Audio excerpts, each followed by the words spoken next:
In Massachusetts, where Scotland are due to play the first game, is about $8 a pint, and that's a bargain, Mr. Speaker, because the SNP want to charge their fans £750 a pint to have a drink with the member for Aberdeen South,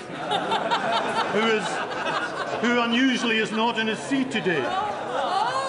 Now, I'm always open for a pint with the opposition, but would the Secretary of State rather have a beer in Boston with the Tartan Army, or have a pint of bitter with the SNP? Mr. Speaker, can I commend my honourable friend for his question?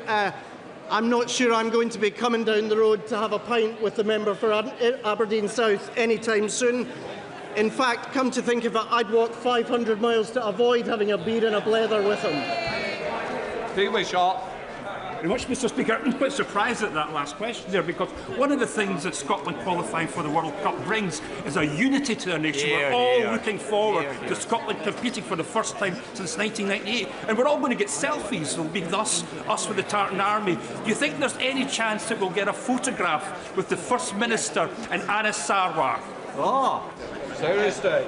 Mr. Speaker, I just respectively point out that we qualified under a Labour government this time, and the last time when I was there in the Stade de France, it was a UK Labour government. John Law. Speaker, question number 6. Minister. Thank you, Mr. Speaker. Scotland's hospitality businesses at the heart of our high streets communities are the engines of Scotland's economy. The UK Government has helped businesses across the country by stabilising public finances, focusing on driving economic growth and putting more money in people's pockets. In Scotland, of course, key levers such as rates, business development, skills and planning are devolved to the Scottish Government. So perhaps the honourable members in the SNP benches can explain why the Scottish Government has failed so miserably to support Scotland's hospitality sector in the way it deserves. John Lumley. Thank you, Mr. Speaker. Last week I met with Nick and Trish, who own Burt's Hotel in Melrose. Like many other people have done, they explained the immense pressure they're under as a result of her government's jobs tax and the SNP government's eye-watering hike in business rates. So does the Minister think that the government's increase in employers' national insurance has helped or hindered the hospitality sector? Mr. Speaker, our changes to employers' national insurance were part of raising the revenue needed for the changes in public services from which his constituents will benefit, and mine, due to the record settlement for the Scottish Government. I would just say to the honourable gentleman, however, that protestations of fealty to the hospitality sector would ring more true had 7,000 pubs not shut under the Conservatives. Please, Patricia Ferguson. Thank you, Mr. Speaker. Of course, any support for Scottish hospitality businesses is welcome. However, the recent Scottish budget simply tinkers around the edges, with many businesses still falling for a 400% tax rise hike. Does my honourable friend agree that a fundamental overhaul and redesign of the current system is required, and so that we can deliver a stronger economic growth in Scotland? My honourable friend is, as usual, quite correct.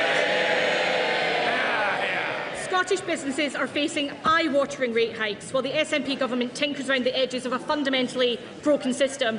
Meanwhile, Anas Sarwar has been clear. Scottish Labour would revive our high streets with a fundamental overhaul of business rates. Right now, jobs and businesses are at risk, and we want to reset the balance between our local businesses and the online giant. Shadow Secretary of State Andrew Barr. Thank you very much, Mr. Speaker. Mr. Speaker, given the Secretary of State still expects us to believe the Prime Minister has faith in Anas Sarwar's judgment, it's quite clear the Labour Party can still have a laugh, but they do seem to have an aversion to having fun. Why else would they be waging a war against Scottish pubs? Because just like Scottish Labour's election campaign, the sector in Scotland is hanging on by a thread. Last year, one pub in Scotland closed every single week. But it isn't just pubs, cafes, restaurants, chip shops, all facing the same. So will he and his Scottish Labour colleagues join Russell Finlay and the Scottish Conservatives in our call for a pubs and hospitality business to be exempt from business rates rises this year? And will he do what he can to ensure his government stands up for Scottish hospitality? That would surely be something to raise a glass to. Minister. Mr. Speaker, I don't know if the honourable gentleman heard me about the Conservatives' record. 7,000 pubs lost under their watch. A package of support has, of course, been presented by my right honourable friend for pubs in England by the Treasury, meaning that there is already extra money for the Scottish Government to spend in this area. So I would encourage Scottish Government ministers to step up support for the hospitality sector using the Barnett consequentials that this Government has already provided. Right.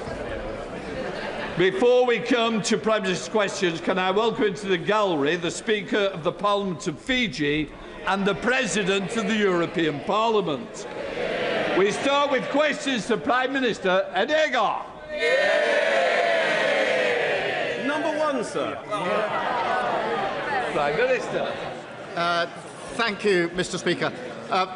4 years into Putin's barbaric assault, the courage of Ukrainians burns bright. We are extending sanctuary to Ukrainians in their time of need, providing the weapons and aid to support them in their fight for a just peace. We're degrading Russia's economy and planning for a ceasefire that protects Ukraine's sovereignty. That support will never falter. And yesterday, Mr. Speaker, I recommitted to President Zelensky and the Ukrainian people that we stand with them in the fight for freedom, democracy and the values that we all hold dear. Mr. Speaker, let me also congratulate Team GB for their superb performance in the Winter Olympics. They are brilliant ambassadors for our country, and I know the Paralympics GB will also do us proud. Mr. Speaker, this morning I had meetings with ministerial colleagues and others. In addition to my duties in this House, I shall have further such meetings later today.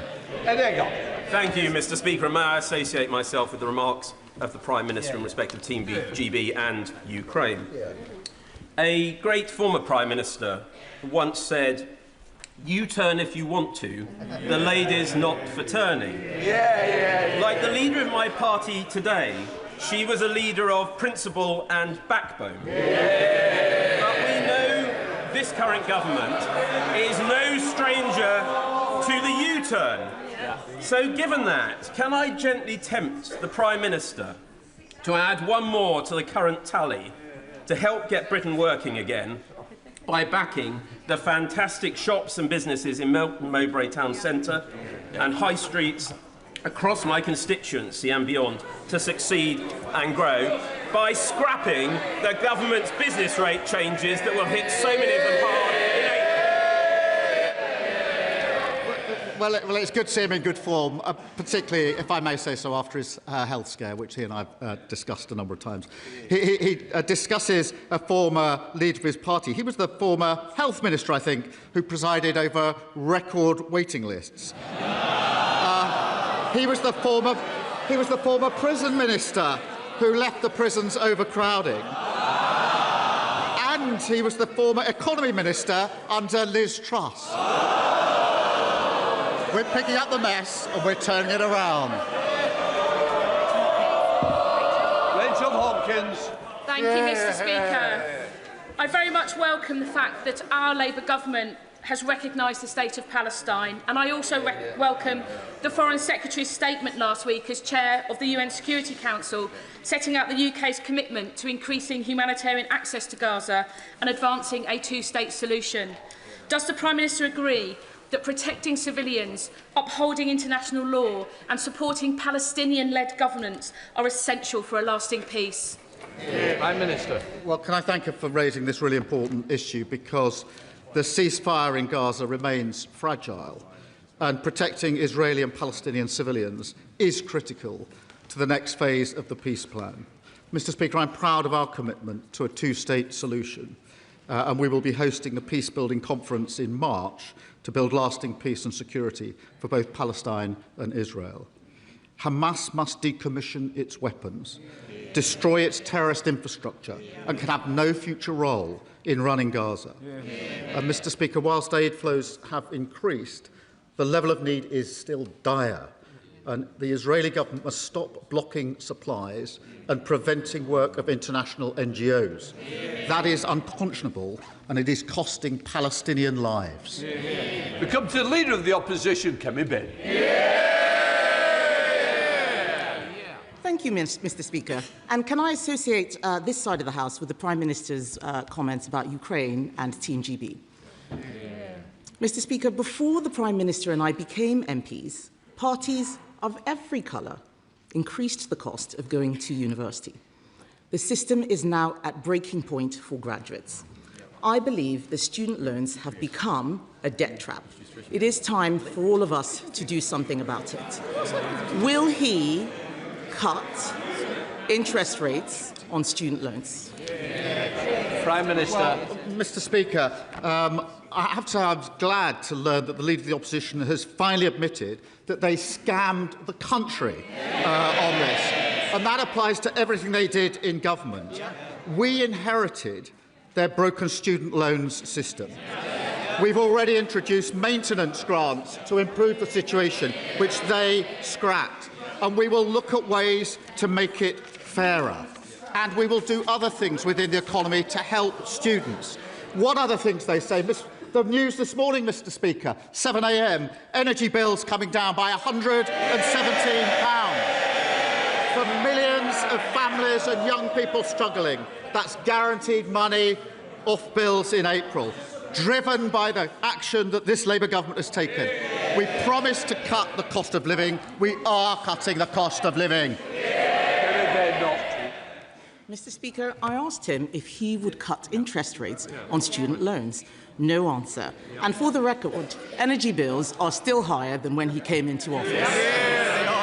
He keeps talking about the last government. In case he hasn't noticed, my party is under new leadership. A lot of people wish his was too, including the backbenchers sitting behind him.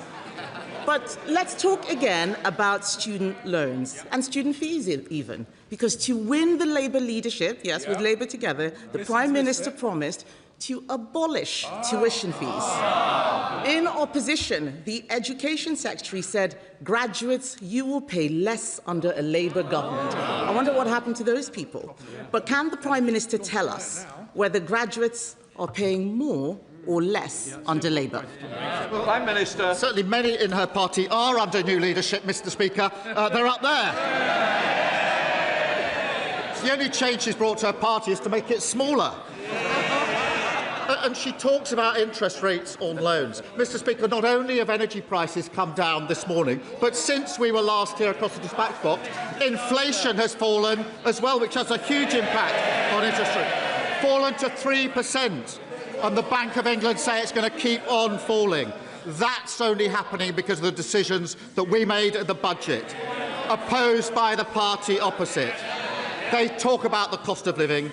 This government is taking action, and under their watch, inflation was 11%, which crippled the state of finances for students as their loan rates went up.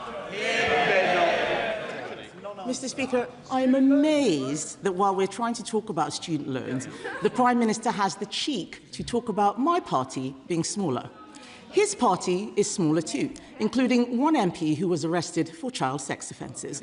So perhaps before he gets on his high horse, he should ask why his backbenchers are saying that they're being called the Pedo Defenders Party. Yes. So why don't we get back? So if he... Yes, I didn't say it. I didn't say it. I know it makes them...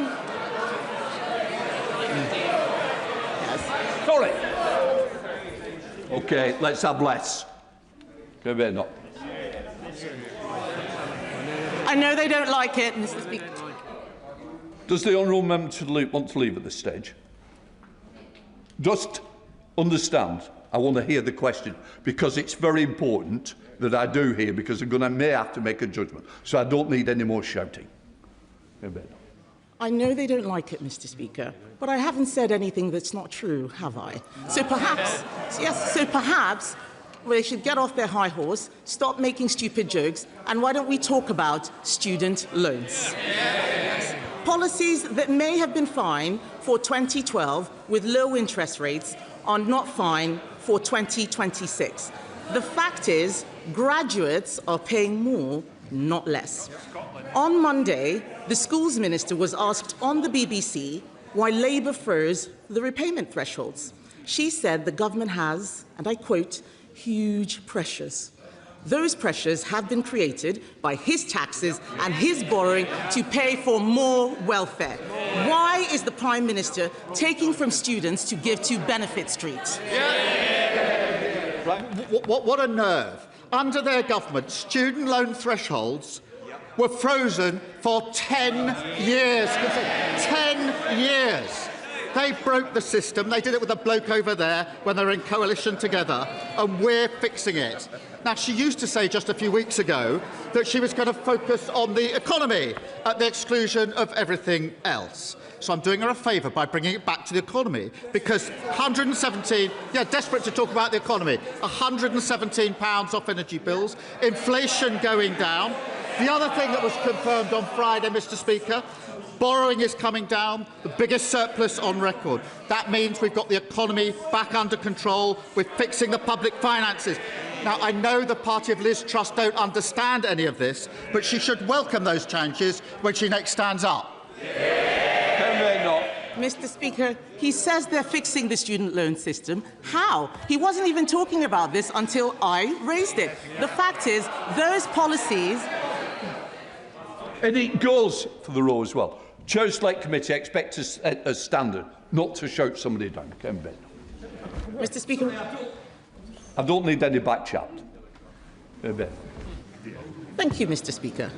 He's only talking about student loans now because I raised it. He says they're fixing the problem. The fact is, he's not. Why is it that I'm willing to ditch old Conservative policies that don't work and he wants to keep them? He's not going to do anything about it at all. On Monday, they voted to increase benefits yet again. The fact is, he is taking money out of the pockets of graduates and giving it to people who are not working. It is not fair. It is not just that he is saddling graduates with debt. It's not just that he is saddling graduates with debt. Yesterday, the Bank of England, yes, where she used to work in customer services. Yesterday, the Bank of England... Yesterday, Mr. Speaker, the Bank of England said that his policies are fueling youth unemployment. That's not us, that's the Bank of England. For the first time ever, youth unemployment is now higher here than it is in the EU.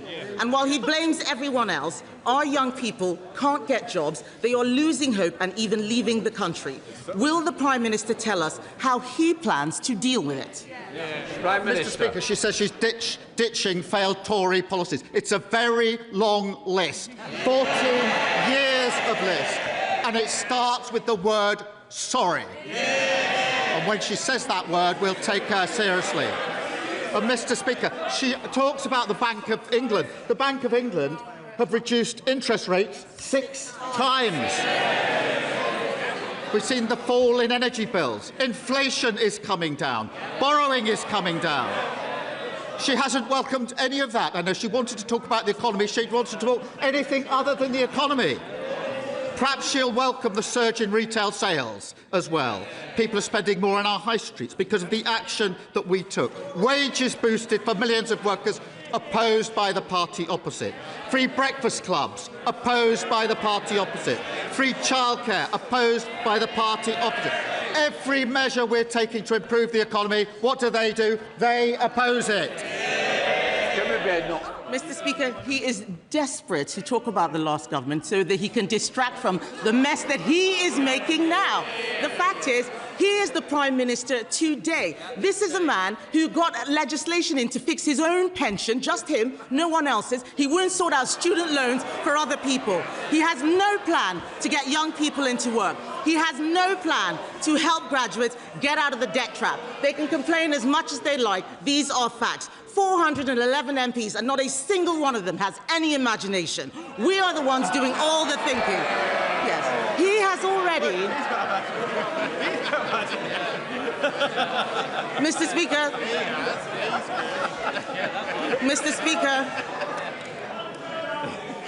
Mr. Speaker, the Prime Minister has already made 15 U-turns.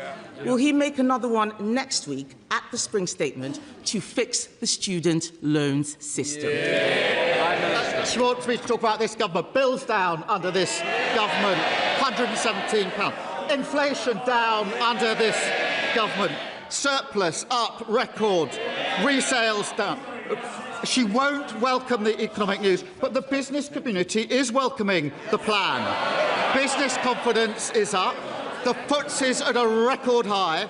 The President of the British Chamber of Commerce has said this is the year our economy can turn around. Her miserable strategy of talking down the economy isn't working because Labour's got a plan for Britain. Mr. Speaker, it'll only turn around this year if he stops being the leader. Perhaps they can do something about that. He wants us to welcome economic news. I'm sorry, but I'm not going to welcome the fact that youth unemployment is at its highest ever. I am not going to welcome the fact that unemployment has increased every single month under this Labour government. He is not doing anything about student loans because he is not governing. And he is not governing because he cannot govern. He is distracted by Labour scandal after Labour scandal. Mr. Speaker, even today now, there is an inquiry into the Inquiries Minister. That is all that they have offered since they came in. The defining moment of this man's premiership will not be breakfast clubs. It will be the sight of the man he appointed as ambassador to Washington just last year getting arrested. No wonder they're calling themselves all sorts of things. He needs to stop moaning about us and start fixing his useless government. Why should the country have to put up with 3 more years of this? Yet again, she's shown why she is so utterly irrelevant. Harping from the sidelines, trying to talk down the economy. Hello. Please, I want to hear the question, so do your constituents. Prime Minister. All she does is carp from the sidelines, talk the economy down, talk the country down. In the meantime, because of our work, what is happening? Energy bills down, as announced this morning. Inflation down. Borrowing down. And what's up? Retail spending is up. Investment is up. Business confidence is up. That's the difference a Labour government makes. Thank you, Mr. Speaker. Residents in Stanley, in my constituency, are very excited about having their say on how to spend the £20 million of Pride in Place funding that Stanley South has received as one of the 250 most deprived neighbourhoods in the country. There are other villages and areas in North Durham that are too small to qualify for Pride in Place at the moment, but also urgently in need of investment. For instance, Grange Villa, New Kyo and the Avenues area of Chesterley Street. Will the Prime Minister consider an additional wave of Pride in Place funding to target smaller, more concentrated areas of deprivation? Well, I thank him for that, and I know how meaningful Pride in Place investment is to his constituents. We're backing communities with the funding and the powers they need to invest in their priorities, which is unleashing jobs, growth and opportunity. In answer to his question, I can confirm that the next wave of Pride in Place will invest in an additional 169 neighbourhoods focused on smaller areas, looking closely at deprivation. We're reversing the austerity that ripped the heart out of our high streets and our communities and giving local people a real say over how money is spent. Leader of the Liberal Democrats, Sir Ed Davey. Can I join the Prime Minister in congratulating Team GB on our most successful Winter Olympics ever? And can I also join him in solidarity with our Ukrainian allies and friends after 4 years of them resisting Vladimir Putin's war machine? Mr. Speaker, the former Prime Minister, Gordon Brown, has raised deeply shocking concerns that Jeffrey Epstein may have used British airports and even RAF bases to traffic young women and girls in and out of our country. This is appalling. The Prime Minister knows that I agree with Gordon Brown that there needs to be a full public inquiry into all this. If he doesn't agree with Gordon Brown, will he, at the very least, commit to releasing the flight logs and related documents? Will he wait for the House to force the government to do that? Prime Minister. Well, I think it's important to appreciate there's obviously a police investigation going on, and I think it's right, and I'm sure he agrees with this, that that has to go wherever the evidence takes it. And we have to let that investigation run its course before deciding what next action needs to be taken. Sir Ed Davey. I think we all agree that police investigations should take priority, but that doesn't rule out a public inquiry, and it certainly doesn't rule out releasing the flight logs, which I think really should be. Mr. Speaker, On a different note, it's been revealed the trustee of William Blake House, a care home for adults with profound disabilities, embezzled £1 million. There are very few homes in the country which offer this sort of care, and now it faces closure. As a father of a disabled son myself, can I tell the Prime Minister this situation is one of my worst nightmares? It's one of the worst nightmares of many parents with disabled adult children. The families of the residents have put forward a rescue plan to take over William Blake House and run it themselves. It will require HMRC resolving the debt issue and the Charity Commission to appoint an independent board. So will the Prime Minister meet with the families and back their plan? Prime Minister. Can I thank him for raising this case, which is obviously a cause of considerable concern, and of course I'll make sure that the relevant meeting is put in place for all of the individuals who need that meeting.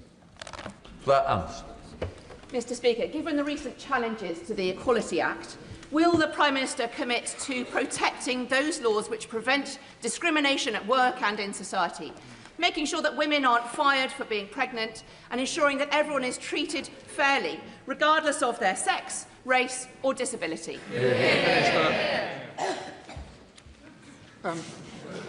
Mr. Speaker, I'm proud of the Equality Act that was passed by the last Labour government. We will always fight for working people, and compare that to Reform, who want to go back to the dark days where people can be discriminated against because of who they are, ripping up protections for workers and renters, and ending the right for grieving parents to take a few days off work if the worst should ever happen to their child. But, Mr. Speaker, I also have to raise this. A death threat was shared by Reform's Deputy Council leader in Lancashire against the brilliant member for Bolsover. It said she should be shot. When death threats were made against the member for Clacton, I stood at this dispatch box and condemned them outright. If he has any decency or backbone, he will stand up, apologise, condemn the comments and sack the individual in his parties. Will he do so? Nigel Farage. Thank you, Mr. Speaker. At the age of 14, Michel Mandarin was forcibly removed from his home, the coral atoll of Ile-de-Quoi, dumped on the quayside of Mauritius, forced to live on food scraps out of bins. He has resettled those islands and yet now faces a removal order from yet another Labour government. So maybe twice in one lifetime, he's going to be asked to leave his homeland. Can I ask the Prime Minister, for a government that is full of human rights lawyers, within and without, why do the opinions and human rights of indigenous Chagossians not matter to him at all? Prime Minister. So he has neither the decency nor the backbone to condemn a death threat to a member of this House, whichever party they are in. He doesn't have the decency or the backbone to condemn it and to sack the individual. And that just shows that his party have got nothing to offer the country but grievance and division. Look at their candidate in Gorton and Denton, a man who says anyone who isn't white cannot be English. No wonder he's been endorsed by Tommy Robinson. It doesn't represent our country, and anybody who wants to stand against that hatred and division should vote Labour on Thursday tomorrow in Gorton and Denton. Thank you, Mr. Speaker. Can the Prime Minister update the House on how the government is tackling the misuse of illegal drugs? And will he reassure parents in my constituency of Rugby and across the country that Labour will continue to disagree with the views and the voices of those who think that it is a good idea to legalise Class A drugs like heroin and crack cocaine? Prime Minister. Can I thank him for raising that? We are working relentlessly to tackle the supply of illegal drugs and expanding police powers to test more suspects upon arrest. the Green Party's policy isn't just irresponsible, it's reprehensible. Legalising, Mr. Speaker, cocaine, heroin, ketamine and the date rape drug GHB, a drug which we know is used to spike drinks for women. Now, whilst we're making that an offence, the Green Party's proposals would shatter lives, increase antisocial behaviour and see drugs use running rife. And I have to say, as the father of a 17-and-a-half-year-old son, the idea that the argument is being made by the Greens that when he turns 18 in just a few months it would be lawful to provide him with heroin and crack cocaine is absolutely disgusting. Thank you, Mr. Speaker. The Prime Minister recently stated we will not allow the powerful to treat justice as optional. He was talking about Epstein's enablers. But my constituent, who uses the pseudonym Isabella, has asked me to ask the PM whether his words also apply to those who assisted Britain's Epstein and Hamid al-Fayed, a monster who, with others, abused her and hundreds of other women and girls in a human trafficking scandal that the Met, unlike the French authorities, are still refusing to treat as such. So will the Prime Minister ensure sufficient resources are committed to fully investigating this multi-perpetrator, multi-jurisdictional, multi-decade trafficking outrage and meet with Isabella and her fellow victims to understand the terrible scale of this shocking crime? Well, can I thank you for raising this really important case on behalf of really important victims, and I'm sure the thoughts of the whole House are with those victims. Every report of sexual offence should be treated seriously, every victim should be treated with dignity, and every investigation should be conducted professionally. The Safeguarding Minister is meeting the victims, and I will make sure that his constituent is part and included in those meetings. If he gives me the full details, I'll make sure that happens. Imran Hussain. Thank you, Mr. Speaker. And we have all heard the horrific news that a man entered Manchester Central Mosque last night in this, the holy month of Ramadan, carrying weapons, including a hammer, a knife and an axe. Mr. Speaker, violent and Islamophobic attacks against the Muslim community are becoming far too frequent in our country. Prime Minister, is it not the case that every single politician in this place, and I mean every politician, especially that lot over there, Mr. Speaker, they may nod their heads, but this morning we could have woken up to a horrific terrorist attack, killing innocent Muslim worshippers only for being Muslim. Prime Minister, is it not the case that every single politician in this place and every single journalist has a responsibility to stop fanning the flames of hatred against the Muslim community? Well, can I thank him for raising this really important case and tell him that I share his deep concern and the deep concern of the community over the incident at Manchester Central Mosque, particularly during the holy month of Ramadan. And we will not and must not relent in the fight against anti-Muslim hatred. We must not. Mr. Speaker, I remember visiting Peacehaven Mosque in the wake of the awful attack there. And when I did, I committed £40 million to protect mosques and community centres. It's a shame that we have to do that, but we do have to do it. And we're establishing a new fund to monitor anti-Muslim hatred and support victims. And I want to reassure my honourable friend and the House that we will fight hatred and protect freedom of worship in this country. Thank you, Mr. Speaker. Bicester is one of the fastest growing towns in the country, but the town will be cut in two when rail services start between Oxford and Cambridge and the London Road level crossing closes. Campaigners were ignored by the Conservative administrations for over a decade, but today we're in touching distance of a solution. East West Rail has a detailed plan for an underpass. The Rail Minister is fully engaged. We have financial support from the County Council, and thousands of local residents have pledged £1 to go underground. So can the Prime Minister now confirm that the Government will back the plan and keep London Road open? Minister. I thank him, and I know he shares our support for East West Rail, which is a vital project that will deliver better journeys, tens of thousands of jobs, and unlock up to 100,000 new homes.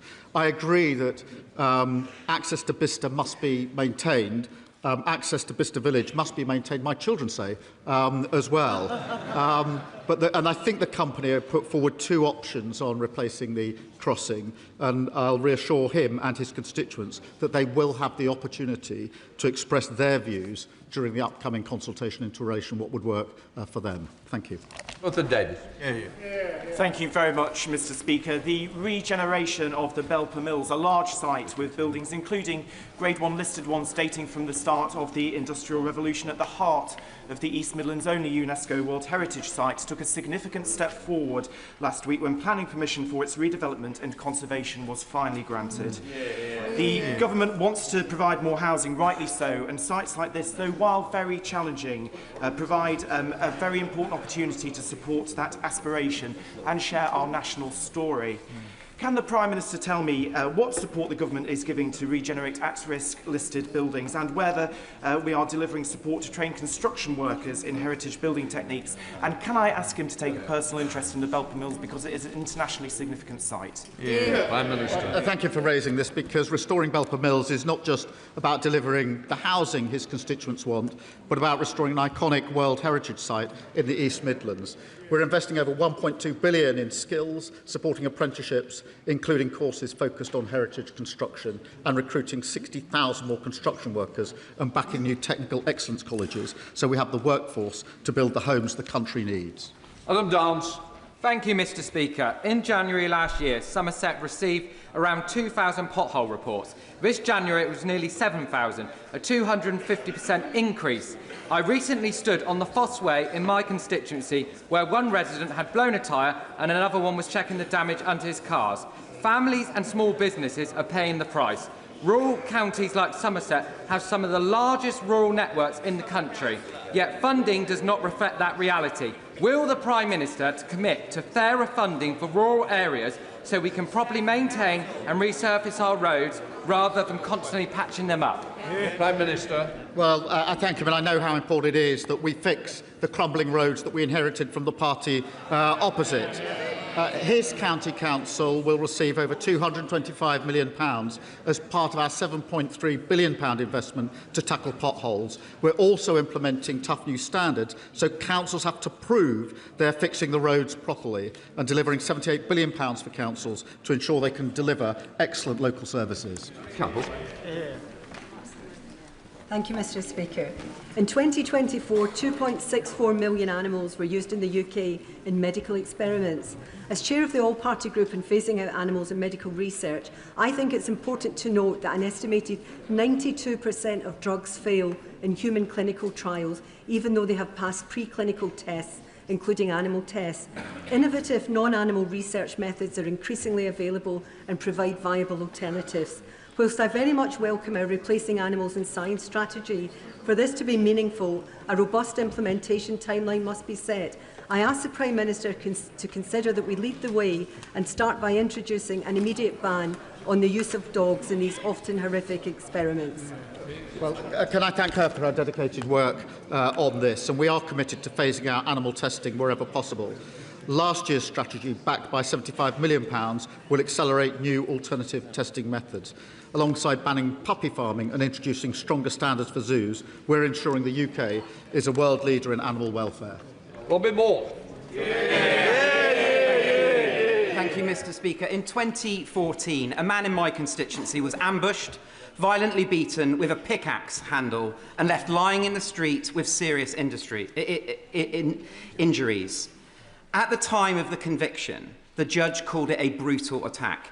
Mr. Speaker, many constituents have contacted me to express their concern that the perpetrator of this attack is still a sitting Labour councillor in Keighley and was recently pictured celebrating an election with convicted crack cocaine and heroin dealers. Prime Minister, on behalf of all victims of serious crime, will you, as the leader of the Labour Party, ensure that Councillor Mohsen Hussain is not permitted to stand in the local elections this May? Prime Minister. I thank you for raising this. I will look into it straight away and give him a full answer. Sir Edward. Thank you, Mr. Speaker.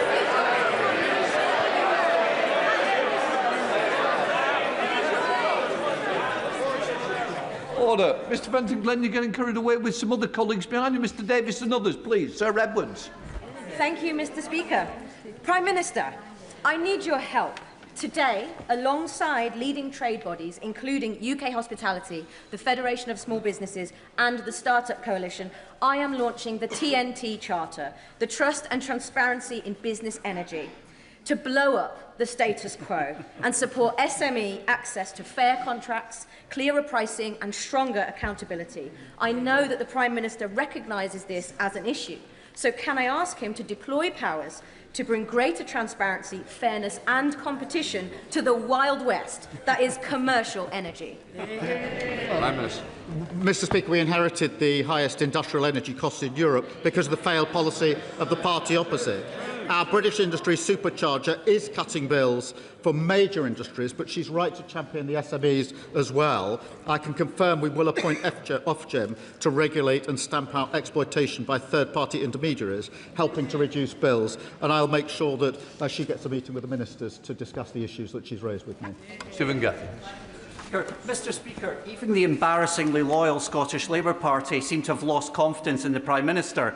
Can I say to the Prime Minister, please don't let that put you off coming and campaigning in Scotland on your government's record. But can he tell us why is it that those who are so close to him have abandoned him, given the government's record? Prime Minister. I remember when they used to sit down here, didn't they, before the election, Mr Speaker, and now they sit up there because we won the general election in 2024 with a landslide majority. Thank you, Mr Speaker. From this April, Springside Special School in Rochdale will open its first ever free breakfast club.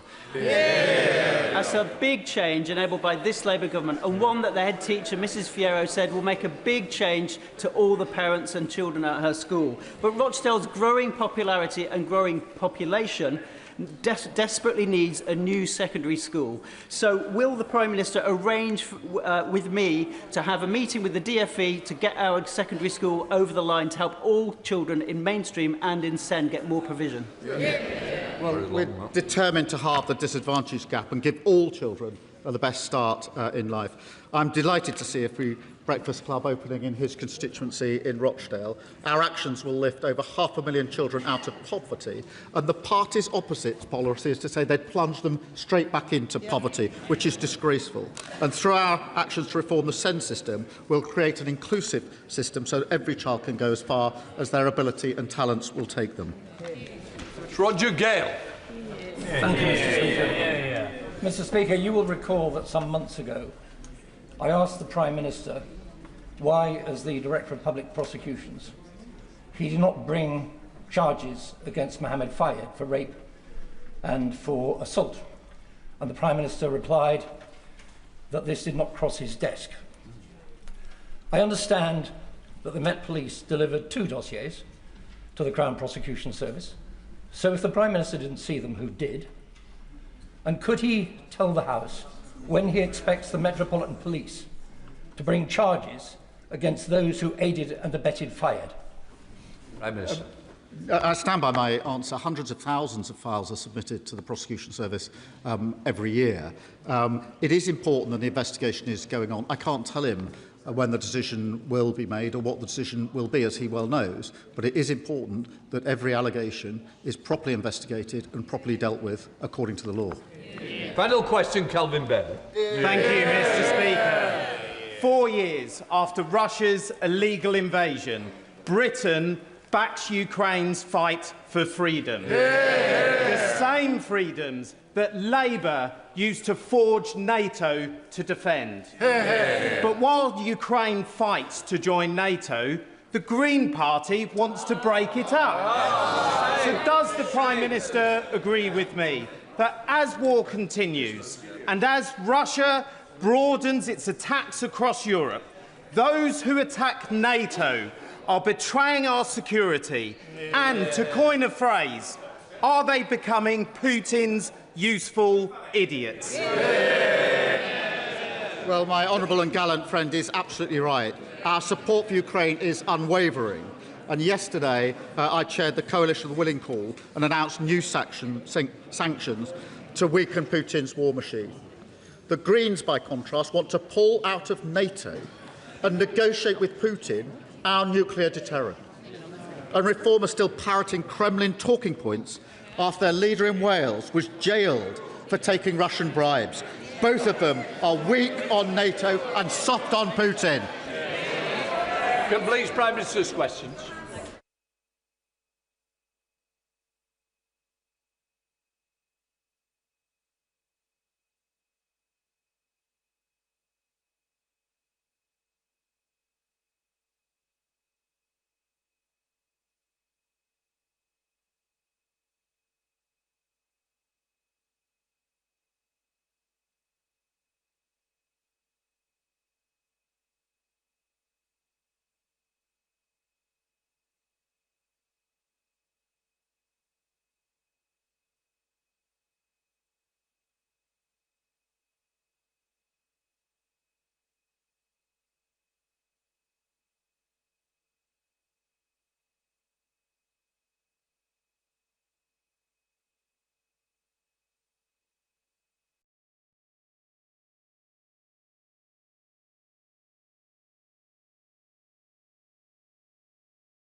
To ask His Majesty's Government to give us an update on the situation with regards to the Diego Garcia American military base and the British Indian overseas territories, especially in the light of the recent comments of the American President.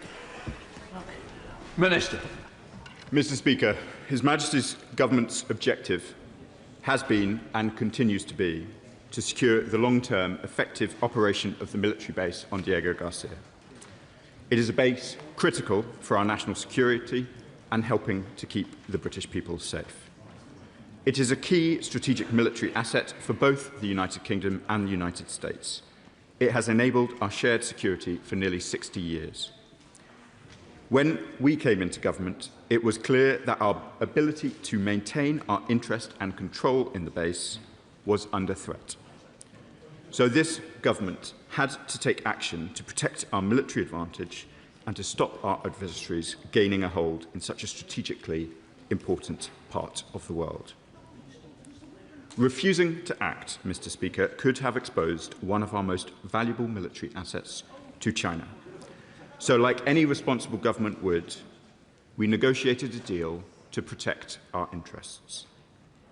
This government inherited a situation where the operation of the base was in immediate jeopardy, and negotiations on a transfer of sovereignty to Mauritius was well advanced by the previous government. The deal delivers on our objective of maintaining the secure, effective operation of this vital military base. It would allow us to operate this joint UK-US base as we have always done. Mr. Speaker, this House knows that the government worked tirelessly with the United States in developing and testing the treaty to ensure that it met our shared security needs. That is why it was supported by two administrations. This is why Secretaries Rubio and Hegseth, and indeed President Trump himself, came out so strongly in favour when the treaty was signed in May last year.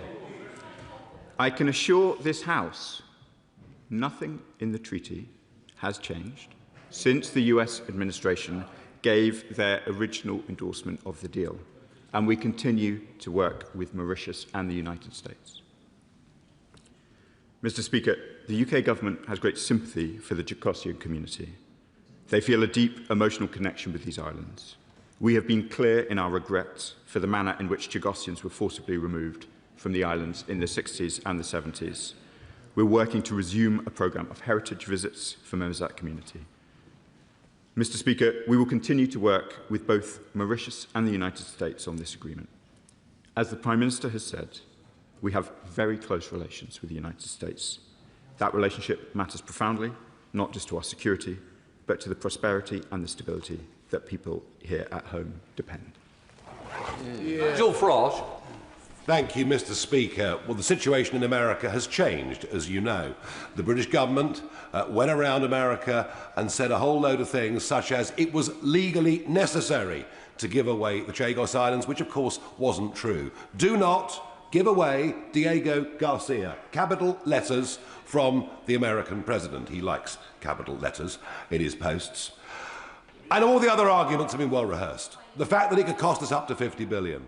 The fact that the Chagosians weren't just badly treated then, they're being badly treated now because they resettled Île-de-Croix and they've got eviction notices from your government. But I can tell you this from my trip to the Maldives at the weekend. Something I hadn't realised, and I don't know whether the government knows it either. It is the Maldives that has the historical links with the Chagos Islands, both in terms of trade, in terms of archaeology. In fact, the islands, all the French did was rename the islands from the Maldivian language. There is no basis, historically, culturally, in any way, for Mauritius to have a claim on those islands. And the Maldives are upset for two reasons. One, there has been great stability in this region for decades. And what happens with this treaty, if it goes through, is you finish up with a turf war going on between India and China in the region, and that, indeed, has already started. And I wish to inform the government that we are just a few days away, in my opinion, from the Maldives issuing a counterclaim to the International Court of Justice to say if anybody has the right to the sovereignty of those islands, it is the Maldives and not Mauritius. And I would urge you to pause all of this. Minister.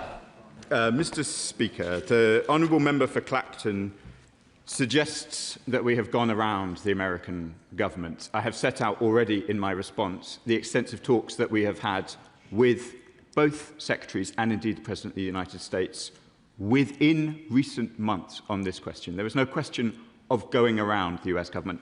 The honourable member says, well, what has changed? Clearly, the view of the United States President may well have changed, but the treaty has not.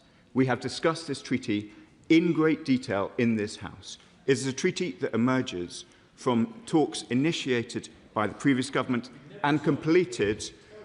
Mr. Speaker, I would find it more plausible to hear chuntering from the benches on the other side from me were I not a diplomat in the Foreign Office during the period they were negotiating this deal for 11 rounds. I do understand that the members opposite, honourable and right honourable, wish to now distance themselves from the 11 rounds that they conducted, but let us at least... Order. No, one of us is sitting down, don't we? Look, people have put a UQ in. Others, members of this side, want to hear it. I want to hear it. I expect them to hear it. I expect them to hear it in silence. Minister. Thank you, Mr. Speaker. Returning to the substance of the honourable member's question, I would just like to remind him that if he turned up with a selfie stick to RAF Waddington in Lincolnshire, a similarly sensitive military base, he would be turned away. I do not understand his surprise, or those who travelled with him, that when you sought over the weekend to film a video on a sensitive military site under the control of the UK. It is part of the British Indian overseas territories, as you know, and I would encourage the honourable member and indeed every member of the public to check British Traveller. Order. You keep saying you. I am absolutely not responsible about this filming or the involvement. Please. I'm being drawn into something I don't wish to be at this stage. Mr. Speaker, I can only apologise. We not seek to draw you into such a flagrant incident of ignoring travel advice. The treaty is as it was signed. It is going through both houses of Parliament. We are discussing this with our American colleagues. The fact that the honourable member sought to take a selfie video on the islands does not change any of those facts. Chair of the Select Committee. Thank you very much, Mr. Speaker. Could the Minister please assure the House that international law will apply to Diego Garcia, either by way of the ownership or the use of Diego Garcia either by our military or the Americans? Minister. I thank my honourable friend for the question. Of course, the UK government will abide by international law and will continue to do so. The Minister, Wendy Moore. Thank you, Mr. Speaker. Labour's Chagos surrender is a shameful, unnecessary and reckless deal that leaves Britain weaker, poorer and less secure. This is not a legal necessity, it's a political choice made by a floundering Prime Minister, and it is British taxpayers who are left to pay the price. No other government would pay £35 billion to hand over its own sovereign territory and make its country less secure in the process. At a time when families are being squeezed, ministers are asking them to subsidise another country's budget, potentially funding tax cuts in Mauritius while taxes rise here at home. That's indefensible. So can the Minister confirm that no payments will be made under the treaty of the so-called strategic partnership unless and until ratification is fully complete? Because this is a national security crisis too. Diego Garcia is one of the most strategically vital military bases in the world, and yet ministers are pressing ahead before resolving the binding 1966 UK-US treaty, before addressing concerns raised by President Trump, and without guaranteeing that the lease can never collapse or be legally challenged. On UNCLOS, will he confirm that Article 298 provides an opt-out from compulsory dispute settlement for military activities, meaning this is a political choice, not an unavoidable legal trap? So I ask the government, will they suspend the bill until the legal position with the US is settled and any amendments have been scrutinised under CRAG? Will he confirm whether the Pelindaba Treaty would apply were Mauritius to take sovereignty? And if so, what ironclad safeguards protect our nuclear deterrent? And finally, what of the British Chagossians, some of them now on the islands? Can he guarantee there will be no forced removal and that their rights will be protected in full? Mr. Speaker, British sovereignty is not for sale, and this House should not be bounced into surrendering it. Minister.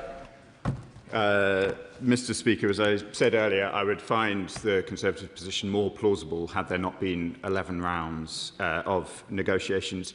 The attempt from the other side, from both benches, to act as if though there was no issue here to be addressed, that the reason they started with 11 rounds was some sort of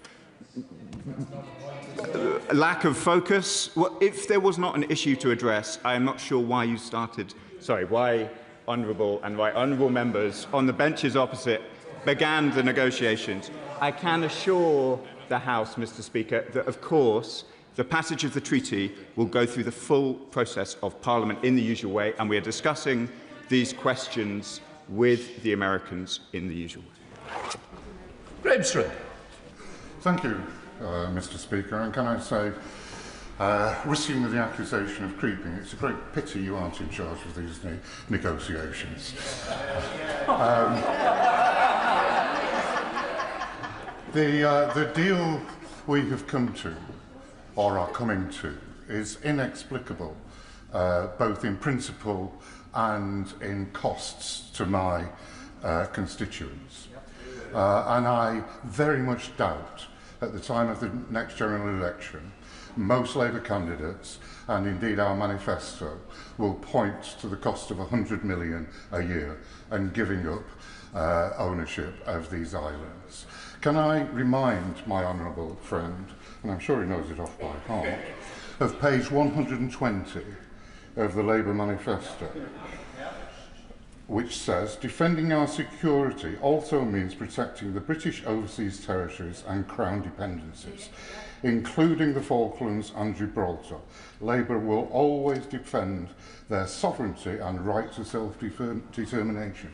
We haven't even consulted the Chagossians. Will my honourable friend not reconsider? Minister.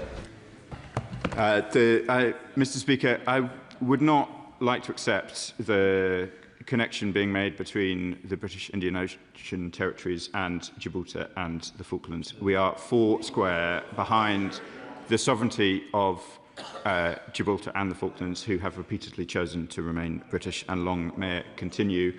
So we are abiding by our manifesto commitments, Mr. Speaker. The issues around the continued operation of the base have been discussed many times in this chamber. They are being scrutinised in both chambers as the treaty goes through the full process that Parliament would expect, and that will continue. Dr Alpington, Liberal Democrat spokesperson. Thank you, Mr. Speaker. I am acutely aware that this question comes in the aftermath of the Honourable Member for Clacton's attempted landing on the Chagos archipelago last week. And whilst I might admire the Honourable Member's audacity, I am deeply concerned that those actions trivialise what is indeed a deeply serious situation and potentially render the genuine grievances and injustices that Chagossians feel as a political backdrop to his social media feed. But I also have to acknowledge that the platform that the Honourable Member has only been created because of a vacuum that has been created by this government, because the wheels have undoubtedly fallen off the government's negotiations. They failed to secure the support and consent of Chagossians. They seem now also to have lost the support of the President of the United States, and whilst any one of those things might be considered unfortunate, the combination of the two of them looks deeply careless. So can I ask the Minister, please, what is the status of the negotiations right now? What is the latest position of the United States? Will they also take on our very long-standing concerns about the rights of Chagossians? There is clearly not widespread consent here. Will they take on the points that we've been making in amendment after amendment and recognise that Chagossians have the right to self-determine their own future? And can he also accept our concerns about the finances to ensure that Britain isn't left as a leaseholder of these islands if a deal goes ahead without a sitting tenant? Minister. Mr. Speaker, the Liberal Democrat spokesperson refers to amendments in the passage of the bill, and I'm sure he will understand why I will leave that to the Minister responsible for the bill conducting its passage. On the questions of the status of the negotiations, as I said, this is going through Parliament in the normal way. We are pausing in discussions with the United States, and those discussions continue. Alex Barnett. Thank you, Mr. Speaker. I know the member of Clacton has a number of additional jobs in combination with his responsibilities as an MP. But after his recent adventure, I hadn't realised small boat captain was amongst them. So maybe as a former Royal Marine, I can help him with his navigation. Can my honourable friend, the Minister, remind the member for Clacton what the penalty is for taking a trip to the British Indian Ocean Territory without a permit? Minister. My honourable friend paints the honourable member for Clacton as a captain, but I will decline the opportunity to be the sheriff on this occasion. The honourable member says stop the boats, but he did take a private jet there, which wasn't quite consistent with the small boat rhetoric that we usually hear from his party. I want to be clear that obviously there has been an attempt to land, indeed successful, on part of the British Indian Ocean Territory. That is not an area fit for human habitation. It is an area in which British travel advice is very clear that one should not travel to. This House has discussed on many occasions the sensitivity of this base, of these islands. I would encourage everybody listening at home to attend to our travel advice. It is there for a reason. Right. Father of the House, Sir Edward Lee. As always, this argument doesn't depend on gimmicks, but on a detailed examination of the law. Exactly. Now, on the 22nd of May, the government made clear in an answer that they were bound by the international law of the sea. But in a written question on the 12th of February, the government said that Article 298, an opt-out on UNCLOS, still applies. So the law remains the same as in 2003 and 2020. This was a specific question asked by the opposition spokesman. We now want an answer. This is desperately important because this opt-out is vital for the Falklands and for Gibraltar. Minister. The Father of the House will appreciate that I'm probably not in a position to give him the full detail that he would like on the provision of UNCLOS 298. I am sure that as we discuss the passage of the bill, that this issue can be dealt with outside of the context of an urgent question. Noah Law. Thank you, Madam Deputy Speaker. Can I ask the Minister to engage in a short thought experiment? What would have been the reaction had senior members of the Labour Party in opposition, what would have been the reaction if they, at the time, had gone to lobby a foreign government against the best interests of the British Security Service? What would then the reaction of the right-wing media, who have made this their pet project, and the parties opposite be? Minister. It's a very good question from my honourable friend. Madam Deputy Speaker, when I was a diplomat, usually what we understood was that politicians British politicians that is, would not seek to undermine the British government overseas. We can argue in this place, but broadly we would try and keep our disputes on our own islands rather than going elsewhere to prosecute them. So I was surprised to see the vigour with which the benches opposite are seeking to undermine the process that we have been engaged in. Sir Julian Lewis.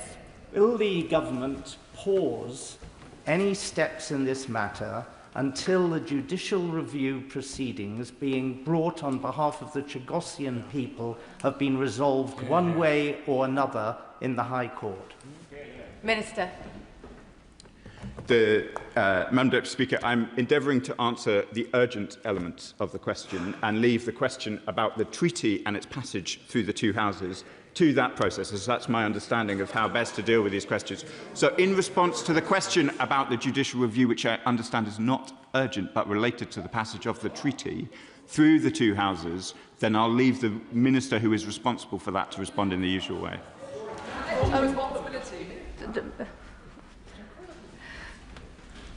We need to lower the temperature. Everyone can be seated. The Minister can answer each question in full if he wishes to do so. John Slinger. Thank you, Madam Deputy Speaker. I've been doing the maths about the Reform Leader's weekend. 23 hours in the air in his private jet, perhaps run by Man of the People Airways. 12 hours on the ground. That's a day and a half or so when he could have been delivering leaflets and knocking doors in the Gorton and Denton by-election. So does the Minister share my concern for the Reform candidate, that he is missing out on the active support of the honourable member for Clacton and instead has to fall back on the support and endorsement of Tommy Robinson, aka Stephen Yaxley Lennon? Minister. I will leave the questions of how the honourable member for Clacton spends his time to the honourable member for Clacton. It was not a serious contribution to the debate on Diego Garcia and British Indian Ocean territories for him to travel there this weekend. I'm sure me and many of my colleagues will be in Gorton and Denton in the coming days. Thank you, Madam Deputy Speaker. It's slightly bizarre to hear the honourable member for Clacton appear to be making arguments that it's the Maldives that should own Diego Garcia. But if I turn to the question from the Leader of the House, let's remove the wider bill, since the honourable member does not wish to discuss the wider bill. Very simply, does Article 298 of UNCLOS exempt military bases, yes or no? He's a diplomat, so he knows the answer. Yes, yes. Minister. Madam Deputy Speaker, the reason why I don't really want to talk about the bill is it's not my bill and it's quite detailed and it's going through to both chambers of the House. I'm very happy to ensure that the relevant minister writes and provides the answer to the issue. Richard Ford. Thank you, Madam Deputy Speaker. I would agree with the honourable member for Clacton about the need for proper scrutiny of the vast sums of taxpayers' money that the government proposes to send to Mauritius. Yet I am puzzled that the honourable member for Clacton would travel all the way to the British Indian Ocean territory without a permit, given that Diego Garcia is a military base. The former leader of Reform UK and Wales is spending time staring at a security fence after pleading guilty to 8 counts of bribery.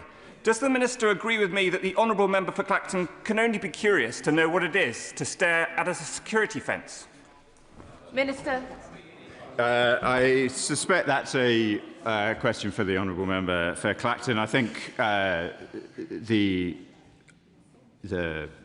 practice of the former Reform leader in Wales is well known and understood, but having declined to comment on the bill, I think I'll have to decline to comment on the goings-on of the Reform Party. Thank you, Madam Deputy Speaker. Reports suggest that Foreign Office officials have been instructed to act as if this treaty is in full operation.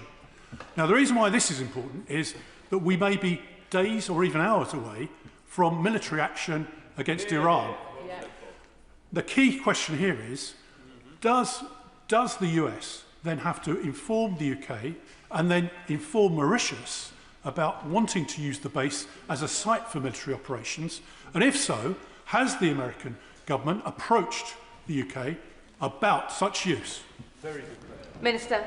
Madam Deputy Speaker, for a reason long well established in this House, I won't be drawn on hypotheticals or ongoing military operations, but I would also like to reassure the House and the honourable member that the treaty is in force only once it has passed Parliament in the usual way.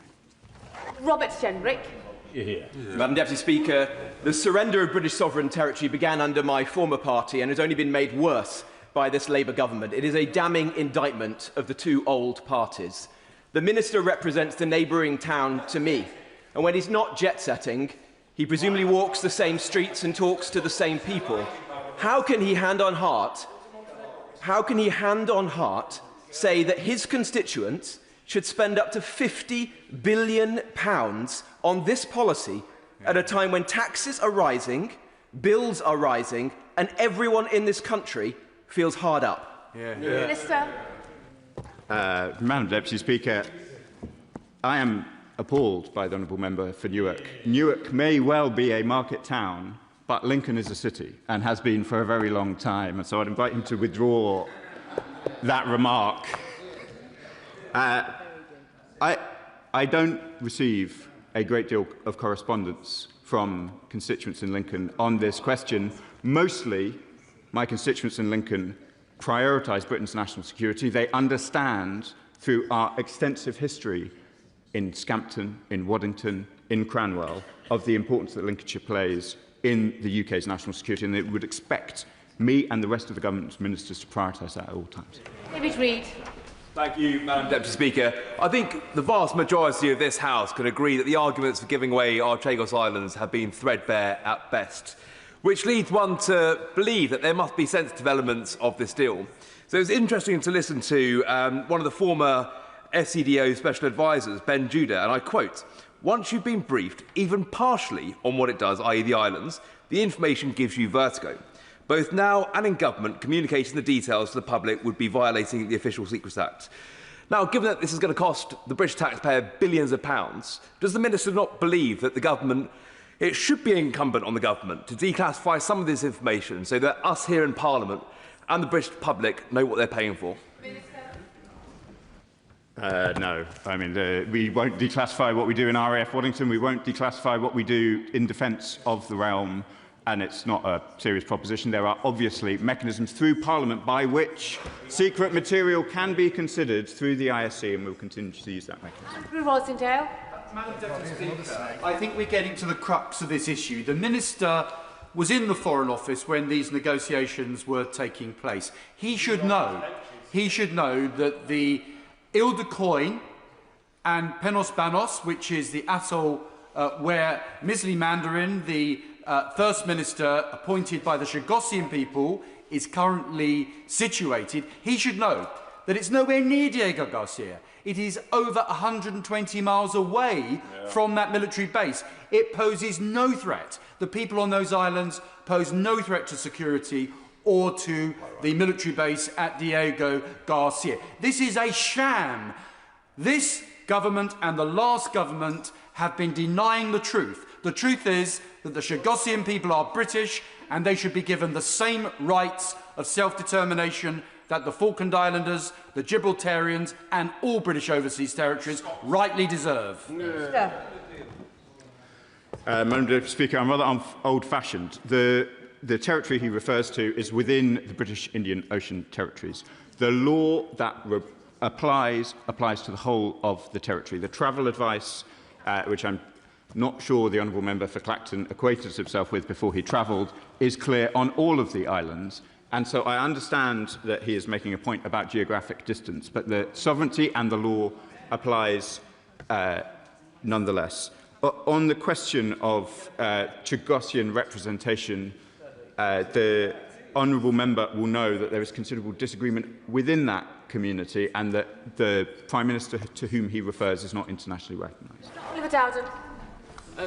I genuinely have respect for the Minister, as he knows, but I'm also very confused as to the government's position, because as he will know from his time in the Foreign Office, one of the principal issues to which he refers is the fact that the previous US administration was not comfortable with the disputed status of this territory under international law.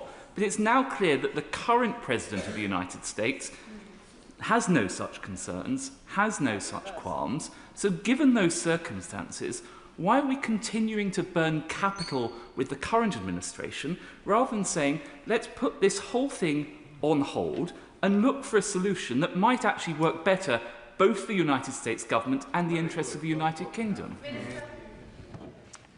Madam Deputy Speaker, I'm grateful to the honourable member for his question. To be clear about the current position, as he knows, there was support for the from the US administration for this treaty, which has not changed. There clearly has been a statement from the President of the United States more recently, which is very significant. And as I told the House, we are now discussing those concerns with the United States directly. We have a process going through Parliament in relation to the treaty. We will bring that back to Parliament at the appropriate time. We are pausing for discussions with our American counterparts. Sir John Hayes.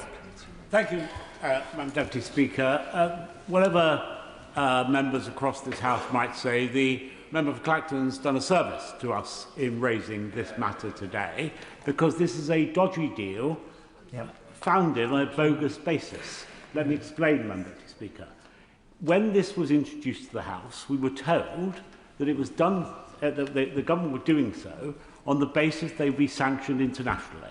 And in particular, they described the most proximate and most potentially serious as the International Tribunal for the Law of the Seas.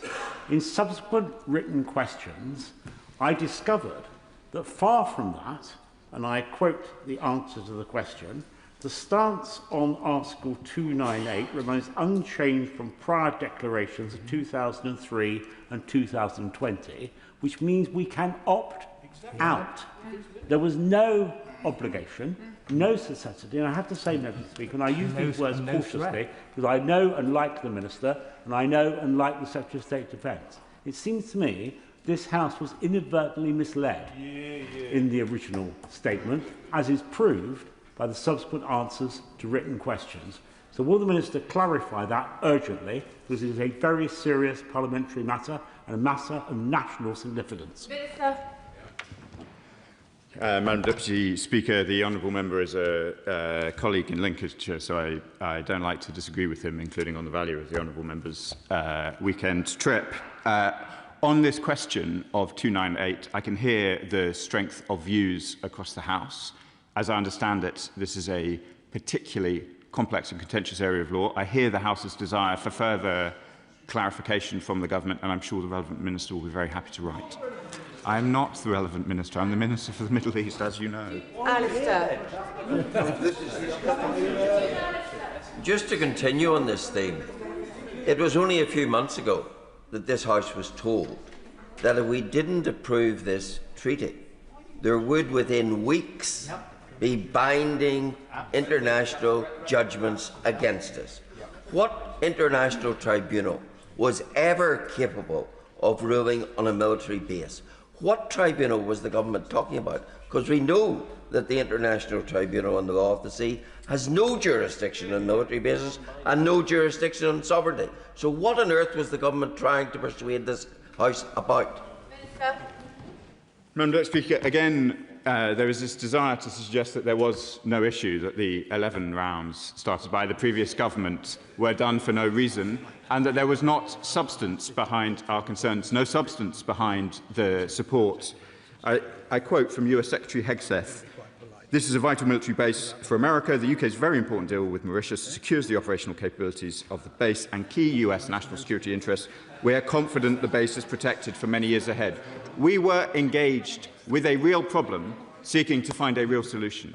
If members would like more on some of the particulars around 298, which I have heard and I've committed that we will write, then we're very happy to provide it. But this is not a new argument about this treaty. Dr. Andrew Morrison. How much political capital is this government prepared to burn through with a highly transactional White House in order to secure more helpful language on the Chagos Islands? Minister.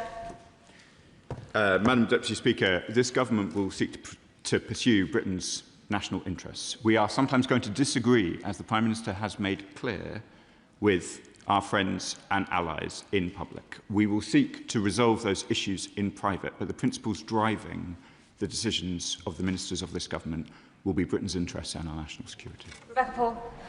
Thank you, Madam Deputy Speaker. I thank the Minister for his statement, but I would suggest in future that the appropriate Minister is sent that can actually respond to our questions. But let's give this another go. Here's another straightforward question for you, for the Minister. Apologies.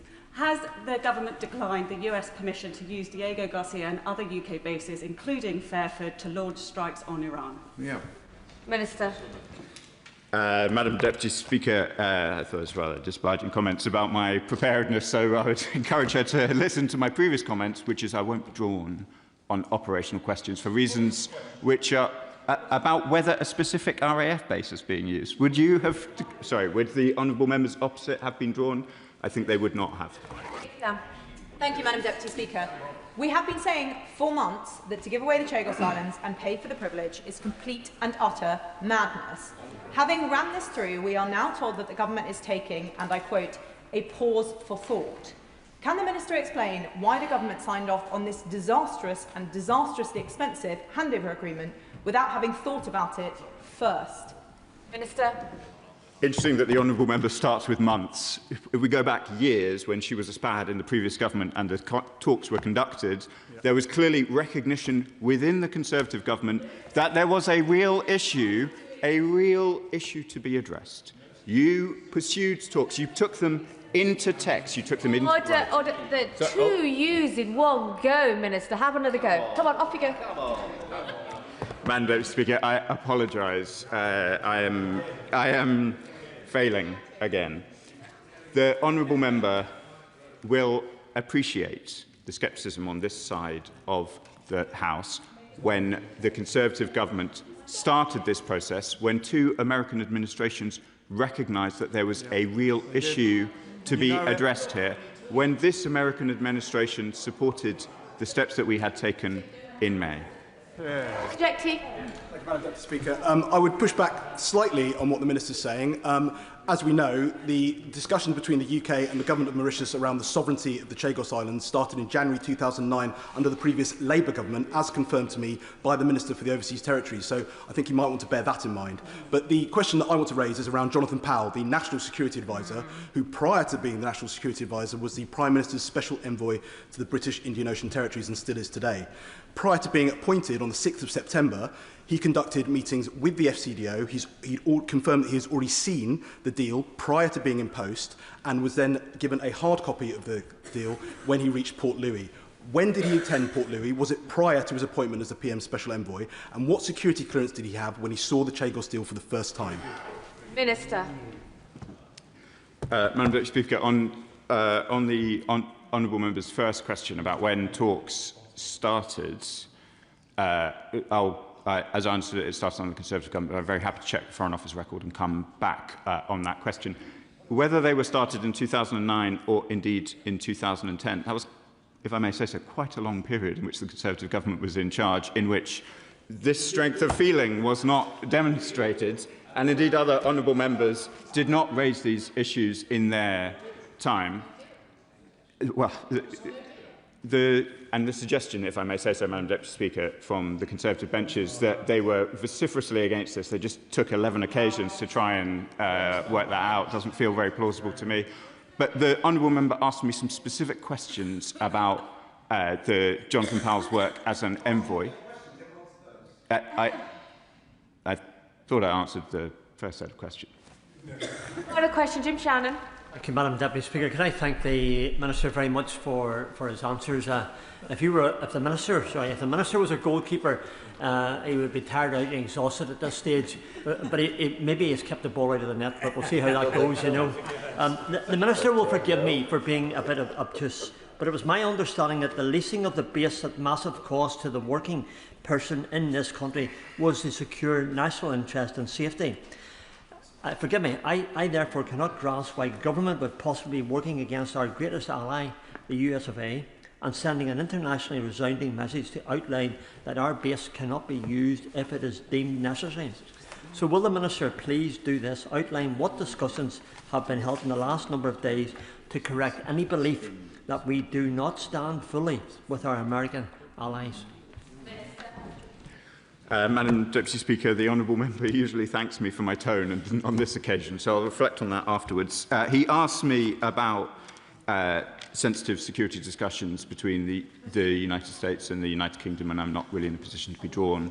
We do discuss questions of Middle East security with the United States. The Foreign Secretary set out very clearly at the Security Council the malign influence that Iran, which is what I think he is referring to, have played in the region, and our efforts to ensure that they do not get a nuclear weapon. A diplomatic solution is the most desirable, and that is what we're working towards. That is the end of the urgent question. Point of order, Sir Edward. A point of order on this specific urgent question. You or your advisers, Madam Deputy Speaker, will be aware of a letter that I and my colleagues have sent to the Speaker about this issue, particularly pertaining to the apparent discrepancy between answers given in this House on the 22nd of May and in a written question on the 12th of February. The Minister said that he was not able to answer that, although in my long experience of this place, Ministers are bound by collective responsibility and therefore they answer for the whole government. I give notice, Madam Deputy Speaker, that I will give... The Minister has said he wants an answer to be given on this point. I give notice, Madam Deputy Speaker, that I will give the government time to consider, and on Monday morning I will put in for an urgent question specifically on this discrepancy of the information given to the House. The Father of the House, no doubt, has a huge amount of respect across the whole House, and the Father of the House knows that we don't discuss urgent questions publicly, let alone on the floor of the House, so that was a slight error on his part.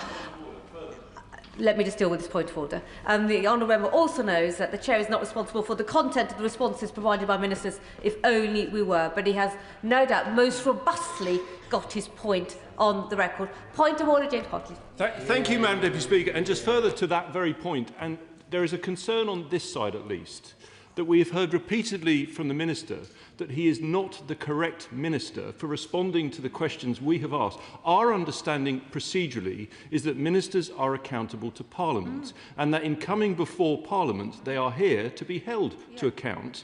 The key question, just to remind you, Madam Deputy Speaker, which refers to the previous point of order, is about the fact that the Secretary of State for Defence last May said that Diego Garcia would be weeks away from a legal ruling unless this treaty was agreed to.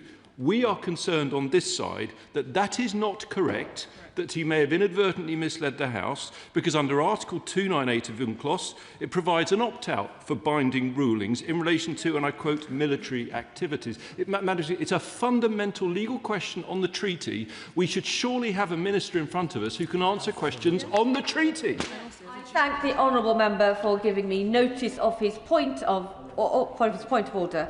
First of all, the Chair is not responsible for which minister the government puts forward to respond to an urgent question. If the minister wishes to respond at this point to the urgent question, he chooses to do so. Okay. Madam Deputy Speaker, I hope the House will beg my forgiveness. As the House knows, I am the Middle East Minister. I'm on this occasion the duty minister, so I am here to answer any question that I can, but where I think greater precision can be provided in writing, rather than risking providing the House anything other than the fullest possible answers, I think that is appropriate. As it happens, the Minister responsible for the bill is travelling back to the UK today. He would have been more than delighted, I'm sure, to answer this urgent question, but not being in a position to do so, I want to ensure the House gets properly precise answers. The honourable member may not be satisfied with the response, but that is a response nonetheless. We will not continue the debate. Point of order, Ben Obsujecti. Madam Deputy Speaker, on the 9th of February, I asked a specific name-day question around the role of Jonathan Powell in the Chagos Islands deal that was due for answer on the 12th of February. It is now the 25th of February and it still hasn't been responded to by the government. How can I best encourage the government to produce timely and accurate answers to name-day written questions on this subject? I'm sure the Treasury front bench, including the ministers, are hearing this. It's just not good enough when members are putting in bits of information, putting in written ministerial questions, and the responses are not coming back in a timely fashion. I can see the Treasury front bench and the ministers nodding. One can assume that a response will be forthcoming very, very quickly. And the member's got his point on the record as well. Now, we don't want to continue the debate. I think we can allow the front benches to shuffle over so we can start the next urgent question. Right.